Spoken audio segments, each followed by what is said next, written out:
저를 따라서 하시죠. 성경으로 길을 찾고 기도로 힘을 얻는다.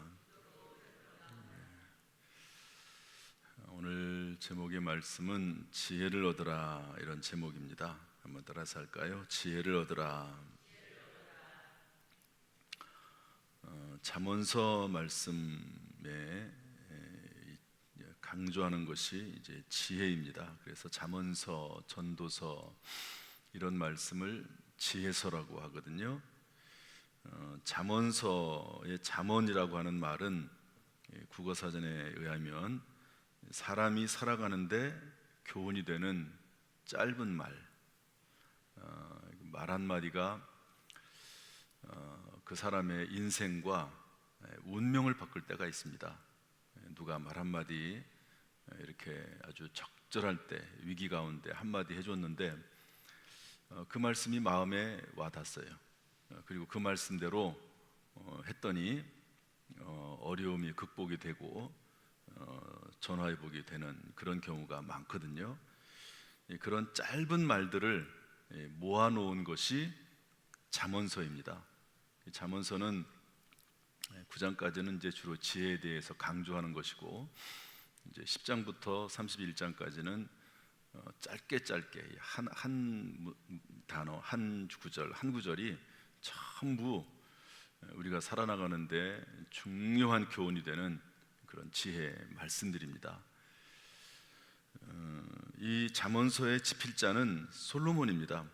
인류 역사상 최고 지혜의 사람, 최고 하나님께서 그렇게 말씀하셨습니다. 솔로몬 같은 사람이 전에도 없고 후에도 없을 것이라고 말씀을 했습니다. 그런 이렇게 지혜로운 사람이 쓴 글이기 때문에 이 잠언서가 중요하기도 하지만, 그러나 이것이 성경으로 되었기 때문에 이 말씀은 하나님의 말씀, 다시 말해서 하나님께서 솔로몬을 통해 베풀어 주신 지혜의 말씀입니다. 지혜는 뭐냐? 지혜는 구원 이후에 하나님의 자녀들이 금생에 복을 받고 내생에 상급과 면류관을 받기 위해서 반드시 얻어야 될 귀한 말씀이 잠언이고 또한 지혜다 하는 것을 알 수 있습니다. 따라서 지금까지 한 말씀을 정리하면 이렇습니다. 잠언서는 인류 역사 최고의 지혜자인 솔로몬을 통해서 하나님께서 하나님의 백성들에게 주신 지혜의 말씀, 이 땅을 살아나가는데 꼭 필요한 지혜의 말씀, 이것이 바로 잠언서입니다.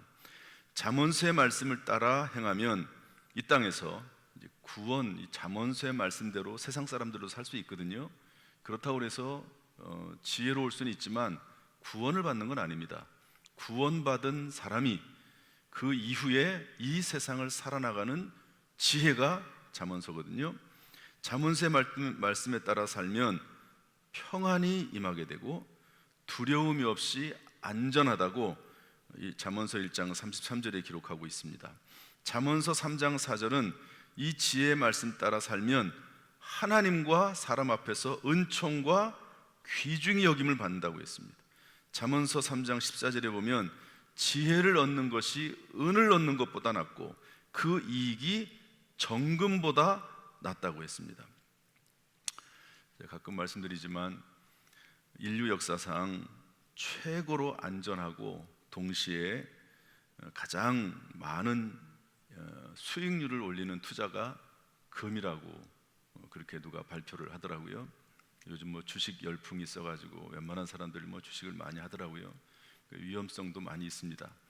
그런데 가장 안전하면서 수익률이 높은 거 금인데요, 지혜를 얻는 것이 금을 얻는 것보다 낫고 그 이익이 정금보다 낫다. 그러니까 과거에도 그렇고 지금도 그렇고 정금, 이 금의 이익은 최고고 수익률이 높다는 거죠. 어쨌든 그러나 그것보다도 더 귀한 것이 수익률이 높은 게 지혜다라고 성경은 우리에게 알려주고 있습니다. 따라서 우리는 이 잠언서를요 매일 읽어야 됩니다. 딱 잠언서가 또 31장까지 돼 있어요. 1년에 한 달이 보통 29일에 31일이잖아요. 그러니까 매일매일 읽어야 될 말씀이 잠언서다, 이렇게 얘기하는 분도 있습니다. 이러한 지혜의 말씀인 잠언서가 반복해서 하고 있는 이야기가 있습니다. 반복했다는 말은 강조했다는 말이고 중요하다는 말이고 핵심적인 거라는 거거든요.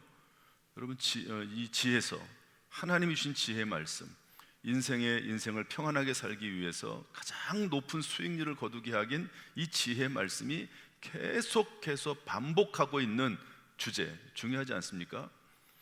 그게 뭐냐면 돈 문제를 먼저 다룹니다. 이 잠언서가 재물 문제 중요하죠.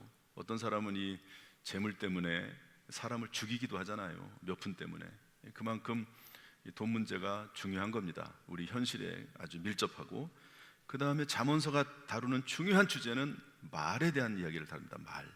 사람이 말에 따라서 죽기도 하고 살기도 하거든요. 어떤 말을 하지 말아야 되느냐, 어떤 말을 해야 되느냐, 말에 대한 문제를 다룹니다. 세 번째가 이성에 대한 문제를 다룹니다. 성적인 문제. 이 성적인 문제는 그 가정을 파괴하는, 가정에 엄청난 어려움을 주기도 하고 그 가정에 행복을 주기도 하는 이 성적인 문제를 잠언서가 다룹니다. 그 다음에 사람의 마음의 문제를 다뤄요. 이런 문제들이 우리가 인생을 살아나가는데 얼마나 중요한 주제들입니까?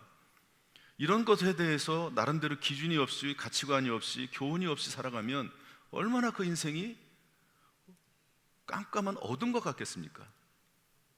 그래서 이 잠언서는 하나님이 최고의 지혜를 가진 솔로몬을 통해서 우리에게 주시는 지혜 말씀이거든요. 이 잠언서 말씀이 얼마나 중요한지 모릅니다. 큰 첫 번째로, 오늘 이 엄청난 주제를 다 많이 다룰 수가 없습니다.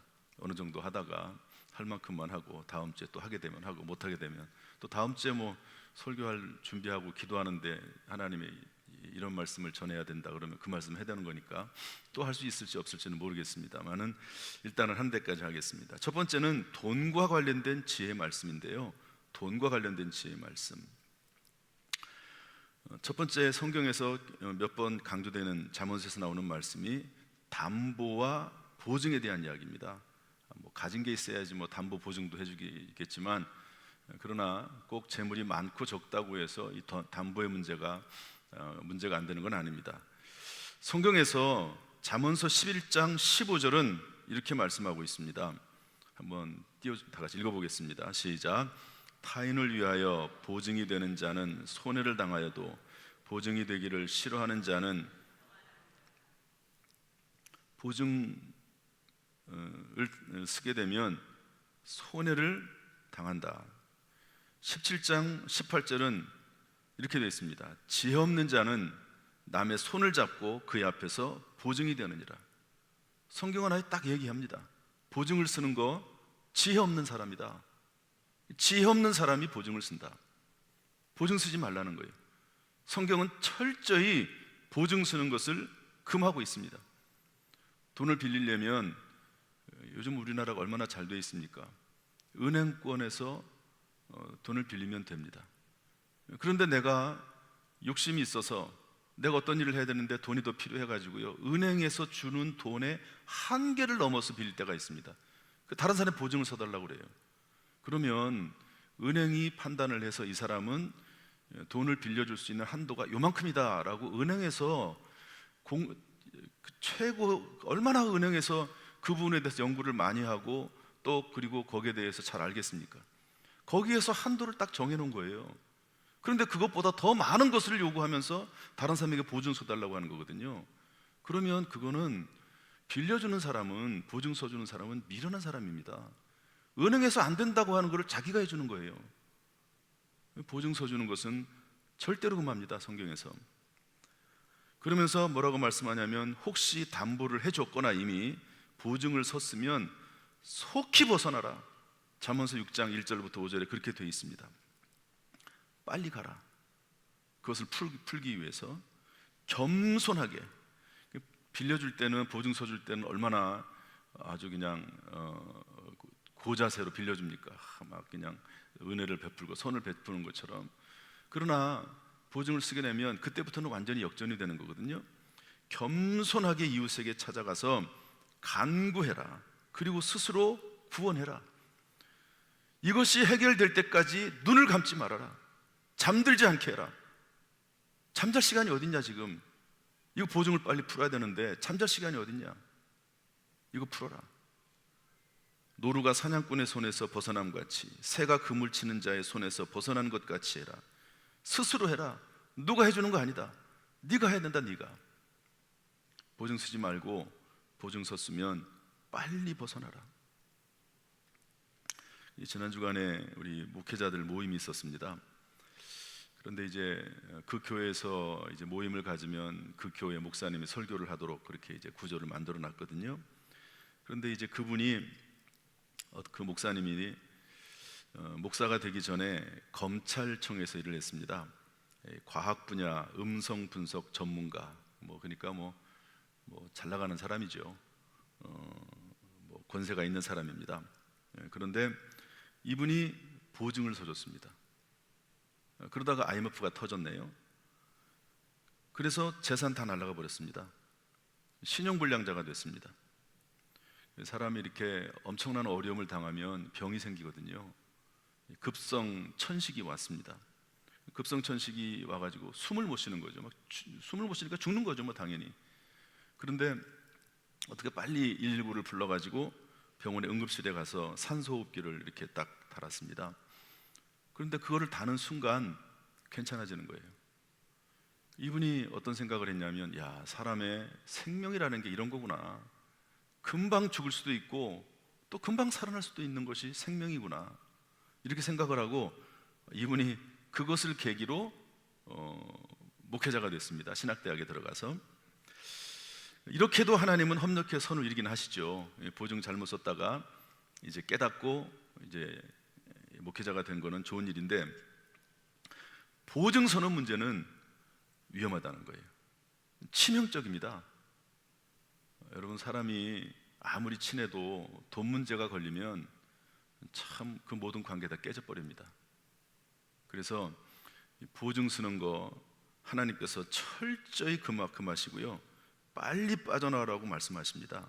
성경에서 솔로몬을 통해서 하나님이 하시는 말씀이에요. 솔로몬은 왕이면서 재판관이거든요. 솔로몬이 얼마나 그 똑똑한 머리를 가지고 지혜를 가지고 얼마나 많은 사람들을 재판해 봤겠습니까? 얼마나 많은 수많은 그런 케이스 경우를 봤겠습니까?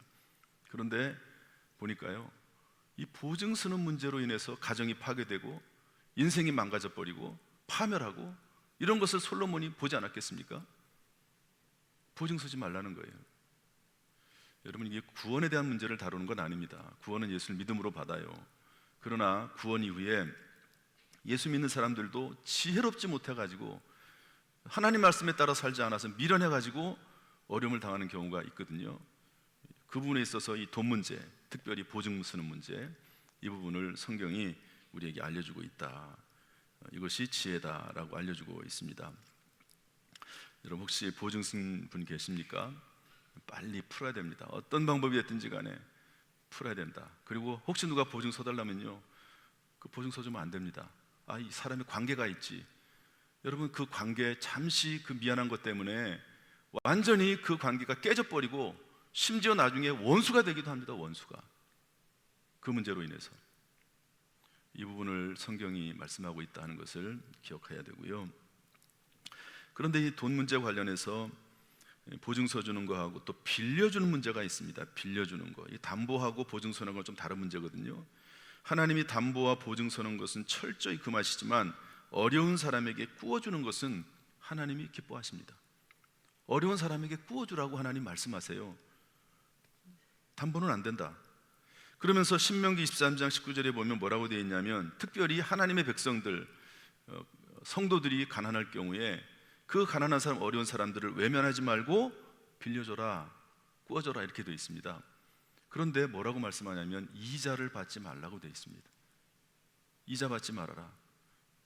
믿는 사람들이 어려움을 처해 있는데 돈 빌려주면서 이자 받지 말아라. 이게 성경 말씀입니다. 그런데 신명기 23장 20절에 뭐라고 되어 있냐면 세상 사람들에게는 이자를 받아도 된다.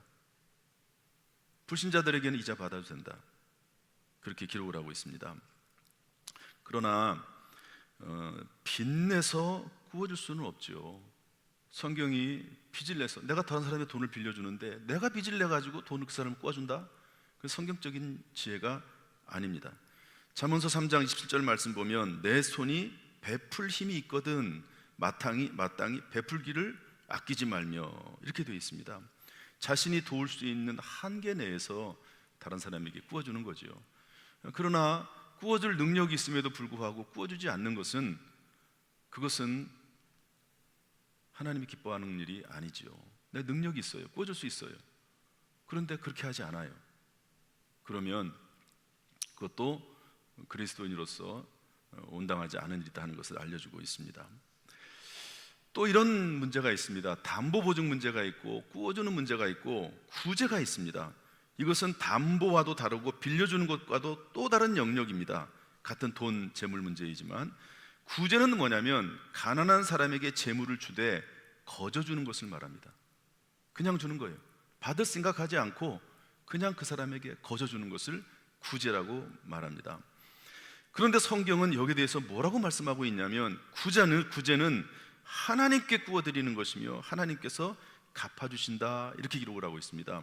잠언서 19장 17절 말씀 한번 다 같이 읽어볼까요? 잠언서 다 같이 시작. 가난한 자 17절입니다. 19장 7절이 아니고 17절 말씀 다음엔 그렇게 해주시고요. 저를 따라서 하시죠. 가난한 자를 불쌍히 여기는 것은 여호와께 구워드리는 것이니 그의 선행을 그에게 갚아주시리라. 가난한 자를 불쌍히 여긴다는 말은 빌려준다는 말이 아니거든요. 담보 잡아준다는 말이 아닙니다. 가난한 자를 불쌍히 여긴다는 말은 가난한 사람에게 그냥 구제로 받을 생각 없이 그냥 주는 것을 말합니다. 이것은 하나님에게 구워주는 거다. 하나님이 갚아주신다. 잠언서 11장 25절은 이렇게 기록하고 있습니다. 구제를 좋아하는 자는 풍족하여질 것이요 남을 윤택하게 하는 자는 자기도 윤택하여지리라. 구제하는 사람들, 내가 능력이 있어요. 도와줄 능력이 있습니다. 그런데 다른 사람들에게 구워줄 수 있습니다. 하나님 기뻐하세요. 그런데 구워주는 걸 넘어서 거저주는 거예요. 구제입니다. 이것은 하나님이 기뻐하신다 기록하고 있습니다. 잠언서 11장 24절부터 26절은 이렇게 기록하고 있습니다. 흩어 구제하여도 더욱 부하게 되는 일이 있나니 과도히 아껴도 가난하게 될 뿐이다. 여러분, 아낀다고 해서 그 사람이 반드시 부자 되는 것 아닙니다. 성경의 잠언서 11장 26절은 이렇게 기록하고 있습니다. 어려울 때에 곡식을 내놓지 않으면 백성에게 저주를 받느니라. 다 어려워요. 그리고 정말 저 사람 죽을 것 같아요. 물질 때문에. 그런데 나는 그 재물이 있어요. 도와주지 않아요. 저 사람이 나 그걸 알아요. 내가 재물이 있다는 거를. 도와주지 않아요. 그러면 그 사람이 저주한다는 겁니다. 그러지 않겠습니까? 야, 저 사람 돈이 있는데 도와주질 않네. 빌려주지도 않네. 그러면 저주가 된다는 거죠. 성경에서 나오는 메시지들입니다. 전부. 물질에 관련해서 우리는, 여러분, 우리가 이 땅에 살다가 하나님 부르시면 다 가지 않습니까? 이 땅에 하나님이 혹시 나에게 재물을 줄 경우가 있습니다.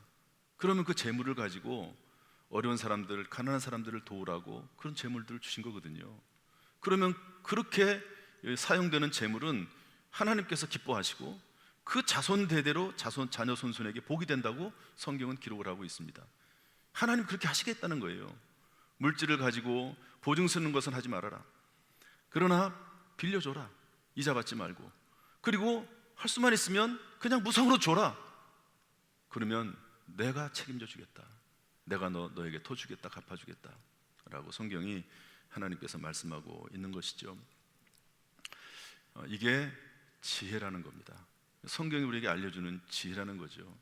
물질에 관련해서 돈을 많이 벌어가지고 쌓아놓고 막 먹고 마시고 누리고 놀러가고 이렇게 복 받은 게 아니고, 그런 건 진짜 복이 아니라는 거죠. 진짜 복이 뭐냐? 하나님이 재물 주셨으면 그걸 잘 사용할 수 있는 게 진짜 복이다 하는 거죠. 아마 이렇게 할 수 있는 사람이 얼마나 되겠습니까? 그러나 하나님이 우리 믿는 자들에게 이런 복을 주시고 꾸어주고 구제할 수 있는 그런 지혜와 능력. 성경에 뭐라고 되어 있냐면 부살렐과 오홀리압에게 일을 할 수 있는 재능을 주셨고, 또 성경의 어떤 부분에는 재물 얻을 수 있는 능력도 주신다고 그랬습니다. 하나님께서 재물 얻을 수 있는 능력을 주시기를 주님의 이름으로 축복합니다. 그런데 재물 관련해서 두 번째 지혜가 있는데요, 재물 자체보다는 분명한, 그래서 목적이 중요합니다. 잠언서 23장 4절 5절 말씀 한번 읽어보겠습니다. 잠언서 23장 4절 5절 말씀 다 같이 시작. 부자 되기에 애쓰지 말고 내 사사로운 지혜를 버릴지어다. 내가 어찌 허무한 것에 주목하겠느냐. 정령이 재물은 스스로 날개를 내어 하늘을 나는 독수리처럼 날아가리라. 재물은 있다가도 없고 없다가도 있는 것이다. 러시아의 대문호인 그리스도인인 톨스토이는 이런 말을 했습니다. 불안 분유와 같아서, 똥과 같아서 그것이 축적되면 악취를 내고 뿌려지게 되면 땅을 비옥하게 한다. 이런 말을 했습니다. 재물을 잘 사용하면 그것이 다른 사람을 살리고, 또 잠언서 13장 22절 보면 자자손손 복이 된다고 그렇게 기록을 하고 있습니다. 목적이 중요해요. 돈 자체가 중요한 게 아니고 목적이 중요해요. 내가 돈을 벌어서 뭐에 쓰려고 하느냐, 목적이 중요한 거죠. 물론 대부분의 경우는 그럴 겁니다.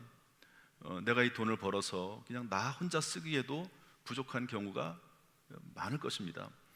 그러나 목적을 가지고 내가 이 재물을 잘 사용하겠다고 하는 뜻을 가지고 재물을 구하면 하나님께서 그걸 외면하시겠습니까? 저는 일용할 양식을 달라고 하나님 앞에 기도하고 성도들을 위해서 꼭 그렇게 기도합니다. 하나님, 우리 성도들에게 일용할 양식을 주세요. 일용할 양식이 여러분 얼마쯤 된다고 생각하십니까?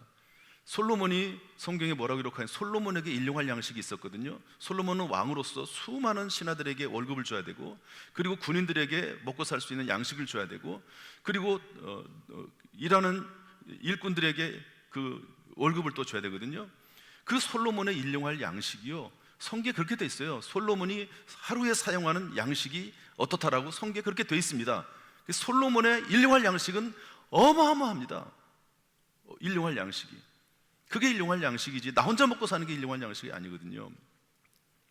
그래서 우리가 하나님 앞에 일용할 양식을 주는데, 하나님, 나 혼자 먹고 사는 게 일용할 양식이 아닙니다. 다른 사람에게 베풀고 꾸어주고 구제할 수 있도록, 그것이 나에게 일용할 양식입니다. 그런 마음을 가지고 하나님 앞에 구하는 거죠. 그럼 재물 얻을 양식을 하나님 주지 않겠습니까? 록펠러라고 하는 사람이 있습니다. 인류 역사상 최고의 부자, 테슬라의 머스크보다 더 부자입니다. 마이크로소프트의 창업자인 빌 게이츠보다도 더 부자예요. 인류 역사상 그분의 재산을 현재 돈으로 환산하면 그렇다는 겁니다. 록펠러라는 사람입니다. 록펠러의 할아버지가 이 록펠러를 물질 관리에 대해서 가르쳤습니다. 뭐라고 어떻게 했냐면, 매주마다, 한 달이 아니고 매주일마다, 매주마다 5,000원씩 용돈을 줬습니다. 그러면서 뭐라고 말씀했냐면, 10%는 하나님 앞에 11조를 드려라, 10%는 이웃을 섬기는 데 사용해라, 10%는 저축해라,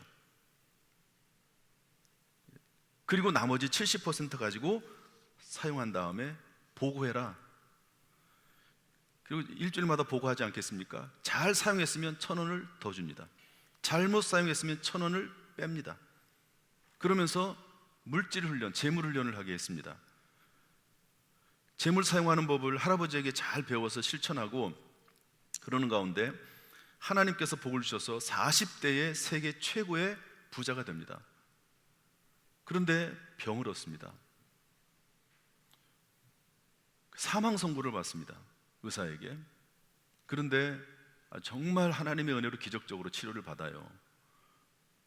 그리고 나서 이분이 교회를 수천 개를 세웁니다. 그 부유함을 가지고.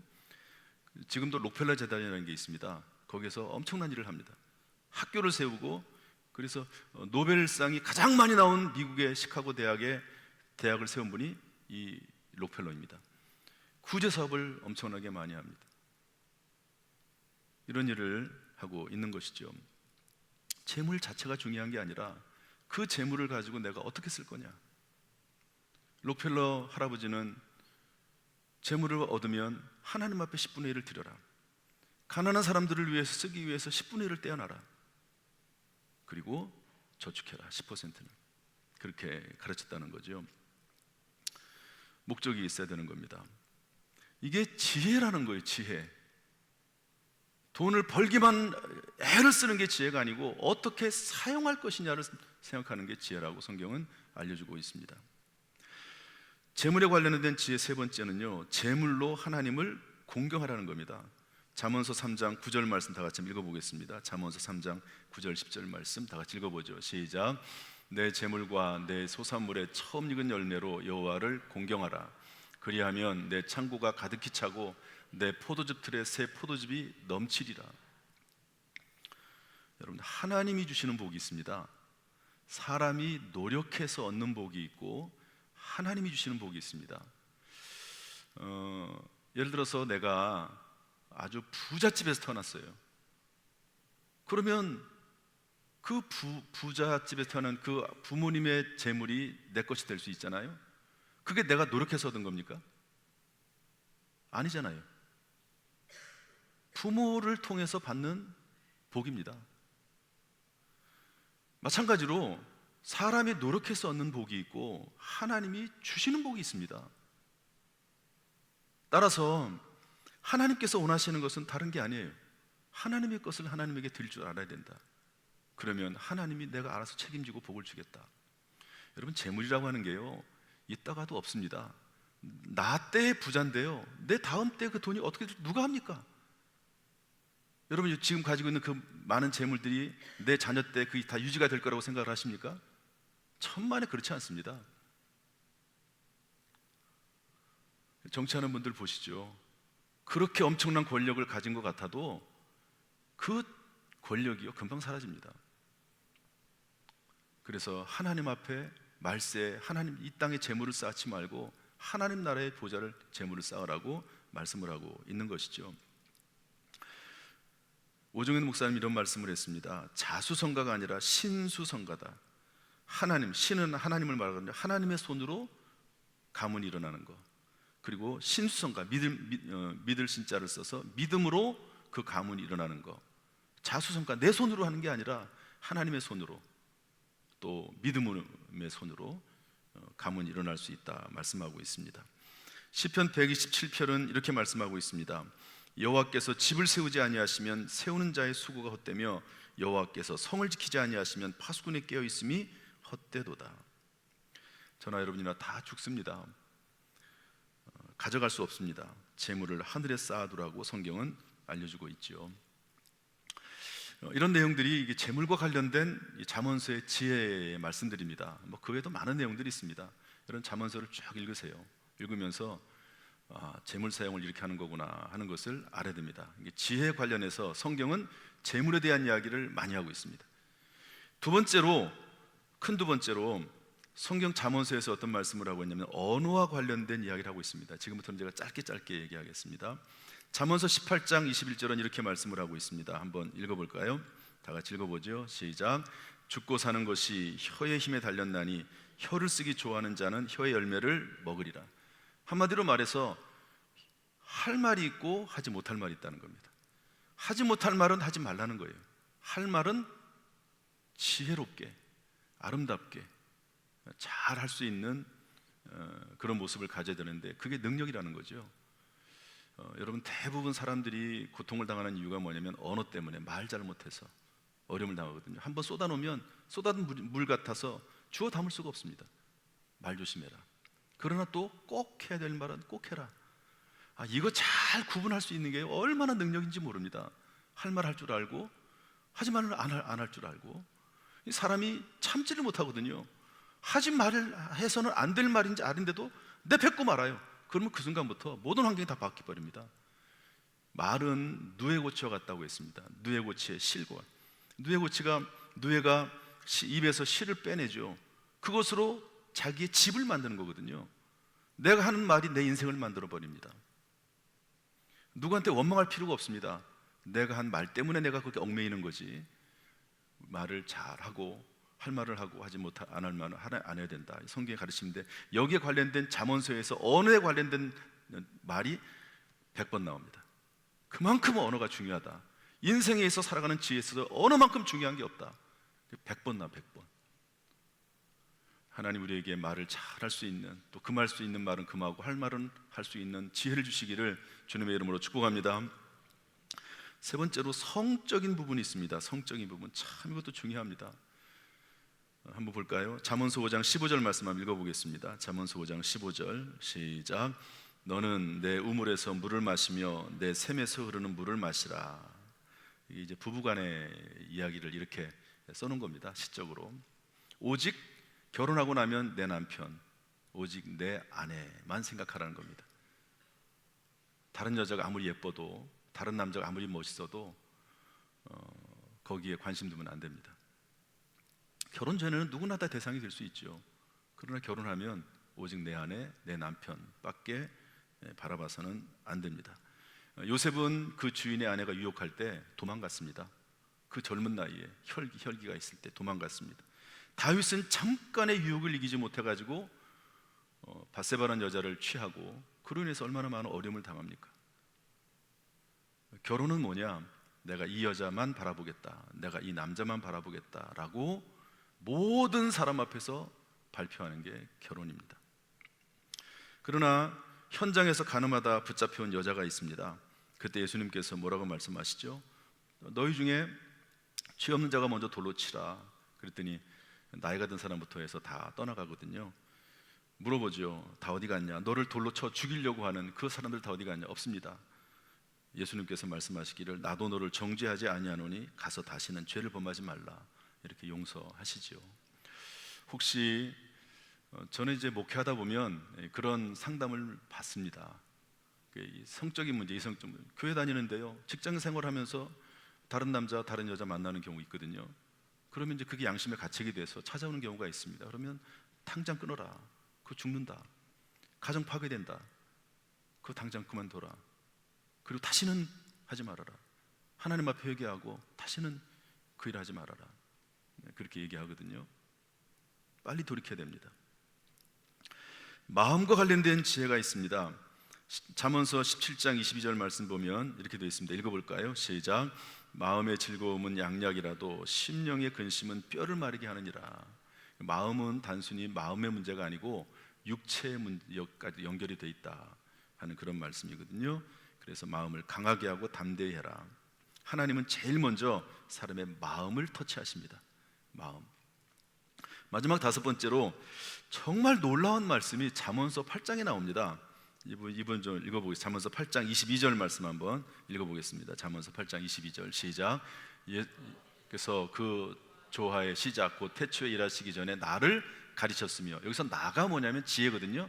지혜가 의인화해서 말합니다. 하나님이 태초에 일하시기 전에 나를 가르쳤고 지혜를 가르쳤고 이렇게 되어 있는데, 이 말씀이 요한복음에 뭐라고 되어 있냐면 태초에 말씀이 계시니라. 이 말씀이 하나님과 함께 계시니 이 말씀은 곧 하나님이시니라. 말씀이 육신이 되어 우리 가운데 거하시며 우리가 그 영광을 보니 아버지의 독생자의 영광이 은혜와 진리가 충만하더라. 그때 하나님과 같이 일했던 그 지혜, 그게 뭐냐? 예수 그리스도라는 거예요. 말씀 대신 예수 그리스도다 하는 거거든요. 따라서 지혜란 뭐냐?